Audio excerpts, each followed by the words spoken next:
بسم اللہ الرحمن الرحیم۔ السلام علیکم ورحمۃ اللہ وبرکاتہ۔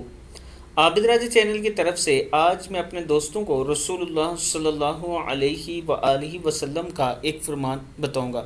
حضرت ابو ہریرہ رضی اللہ تعالیٰ عنہ بیان کرتے ہیں کہ رسول اللہ صلی اللہ علیہ وآلہ وسلم سجدے میں یہ دعا کرتے تھے: بسم اللہ الرحمن الرحیم، اللہم اغفر لی ذنبی کلہ دقہ وجلہ واولہ وآخرہ وعلانیتہ وسرہ۔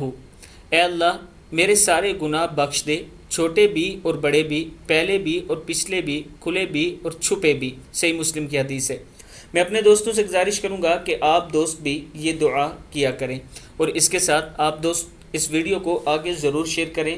اور میں ایک غریب اور بیوہ عورت کا گھر بنا رہا ہوں، اگر آپ دوستوں میں سے کوئی تعاون کرنا چاہتا ہے تو یہ میرا واٹس ایپ نمبر موجود ہے، ایزی پیسہ اور جیز کیش بھی اسی پر موجود ہے، آپ دوست تعاون کر سکتے ہیں۔